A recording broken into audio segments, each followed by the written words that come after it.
Good morning सभी को। तो चलिए, जैसे कि हम पिछले क्लास में बताए थे कि जीवों को 5 भागों में यानी कि बांटा गया था, जो कि पहला था मोनेरा, दूसरा था प्रोटिस्टा, उसके बाद था पादप और क्या था कवक और अंतिम था जंतु। यानी कि 5 चीज सिर्फ हम कल लिख के छोड़ दिए थे। हम बोले थे कि नेक्स्ट क्लास में यानी कि इस पर विस्तार से चर्चा करेंगे। तो आइए बात करते हैं आज का पहला जो है मोनेरा पर।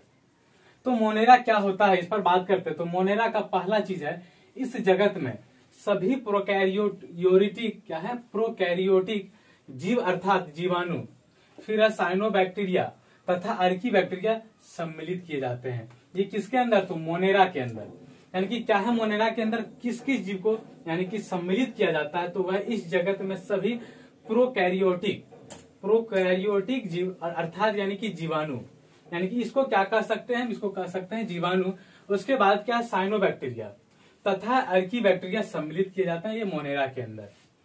फिर बात करते हैं, दूसरा नंबर है प्रोटिस्टा। यानी कि प्रोटिस्टा है इस जगत में विविध प्रकार के यानी कि एक कोशिकीय प्रायः जलीय यानी कि यूकैरियोटिक जीव सम्मिलित यानी कि किए गए हैं। क्या है, प्रोटिस्टा में इस जगत में विविध प्रकार के एक कोशिकीय प्रायः जलीय, बात करें जलीय की, यूकैरियोटिक जीव सम्मिलित किए गए। यह है प्रोटिस्टा की बात। अब आते हैं पादप। तीसरा नंबर क्या है, पादप है। पादप जो है इस जगत में प्राय सभी रंगीन बहुकोशिकीय प्रकाश संश्लेषी उत्पादक जीव सम्मिलित है। यानी कि पादप के अंदर क्या सम्मिलित है? तो इस जगत में प्राय सभी रंगीन बहुकोशिकीय प्रकाश संश्लेषी उत्पादक जीव क्या है, सम्मिलित है। फिर बात करेंगे कवक की। कवक यानी कि फंगी कह सकते हैं इंग्लिश में।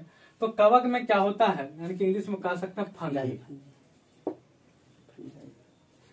उसके बाद इस जगत में वे यूकैरियोटिक तथा परोपोषित जीवधारी सम्मिलित किए जाते हैं, जिसमें अवशोषण द्वारा पोषण होता है। इसकी कोशिका भित्ति काइटिन नामक क्या है, काइटिन नामक जटिल शर्करा की बनी होती है। यानी कि कवक में कैसे बात की, तो इस जगत में वे यूकैरियोटिक तथा परपोषित जीवधारी सम्मिलित किए जाते हैं। किसके अंदर? तो यह कवक के अंदर, जिनमें अवशोषण द्वारा पोषण होता है। इसकी यानी कि कोशिका भित्ति काइटिन किस नामक यानी कि जटिल शर्करा की बनी होती है? तो वह काइटिन नामक जटिल शर्करा की बनी होती है। बात करते हैं 5वां नंबर यानी कि जंतु की। जंतु को कह सकते हैं एनिमल, यानी कि इसको इंग्लिश में कह सकते हैं एनिमल हम। तो बात करते हैं जंतु की। तो जंतु जो है इस जगत में सभी बहुकोशिकीय जंतु संभोजी यानी कि संपोषी यूकैरियोटिक उपभोक्ता जीव सम्मिलित किए जाते हैं। किसके अंदर? तो ये सब चीज है जंतु के अंदर। फिर है हाइड्रा, फिर है जेलीफिश, कृमि, मछली तथा स्तनधारी जीव इसी जगत के अंग है। यानी कि क्या है, हाइड्रा, जेलीफिश, कृमि, मछली तथा स्तनधारी ये सभी जीव क्या है, तो किसके अंतर्गत आते हैं? तो ये जंतु के अंतर्गत आते हैं। तो ये 5 चीज यानी कि मोनेरा, प्रोटिस्टा, पादप, कवक और जंतु की बात करने के बाद आज हम नेक्स्ट चैप्टर स्टार्ट कर रहे हैं। वो चैप्टर है कोशिका विज्ञान। यानी कि पहला चैप्टर समाप्त होने के बाद दूसरा चैप्टर स्टार्ट किया है कोशिका विज्ञान। यानी कि कोशिका विज्ञान में पहला पॉइंट क्या आता है? तो पहला आता है जीव द्रव का नामकरण पुरकिंजे द्वारा। क्या है? पुरकिंजे द्वारा सन 1839 यानी 1839 ईस्वी में किया गया।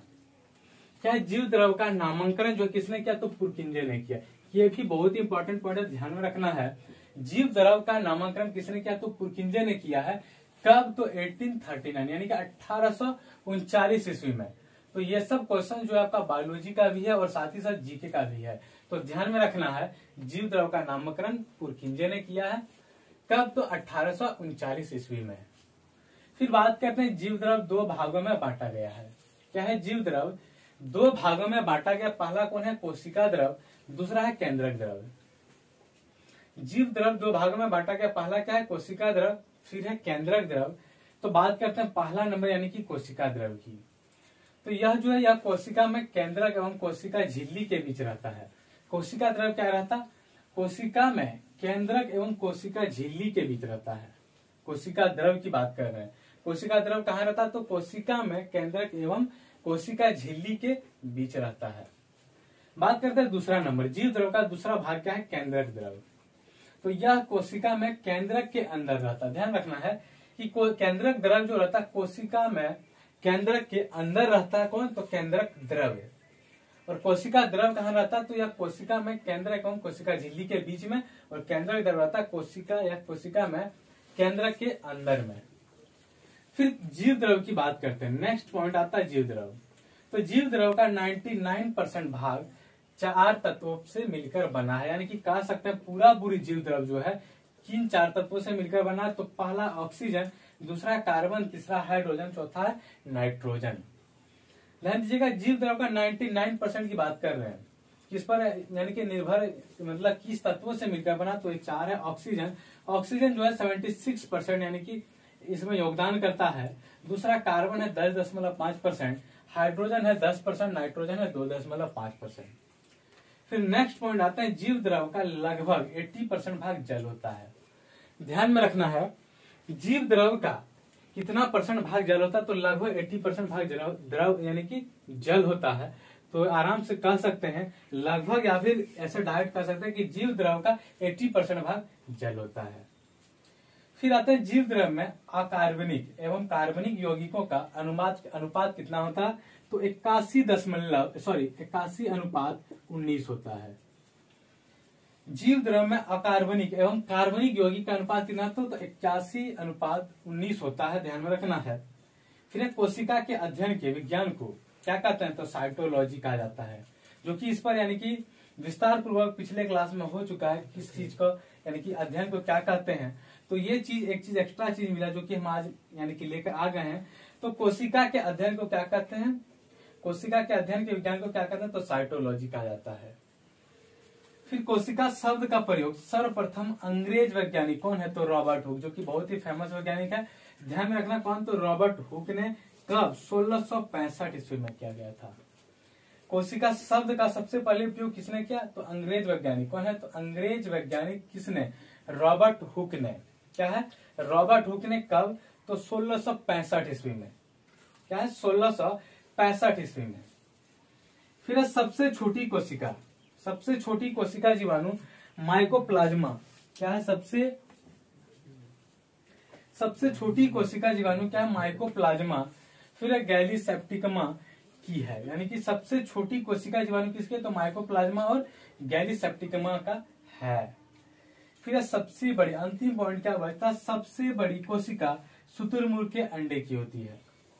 ये भी क्वेश्चन जो है आपका बायोलॉजी का क्वेश्चन तो है ही, साथ ही साथ ये भी जीके का क्वेश्चन बनता है। सबसे बड़ी कोशिका शुतुरमुर्ग के अंडे की होती है, यानी कि इंग्लिश में इसलिए लिखे रहते हैं क्योंकि कहीं कहीं आपका डायरेक्ट इंग्लिश में भी रहता है ऑस्ट्रिच, यानी कि सबसे बड़ी कोशिका किसकी होती है, तो शुतुरमुर्ग के अंडे की होती है, यानी कि ऑस्ट्रिच की, ऑस्ट्रिच के अंडे की। तो कहीं की आपको ऑस्ट्रिच डायरेक्ट लिखा हुआ मिलेगा, कहीं की आपको शुतुरमुर्ग लिखा हुआ मिलेगा। तो ध्यान में रखना, सबसे बड़ी कोशिका शुतुरमुर्ग के अंडे यानी कि ऑस्ट्रिच की कोशिका होती है। हो गया। तो फिर मिलेंगे नेक्स्ट क्लास में, तब तक के लिए थैंक यू।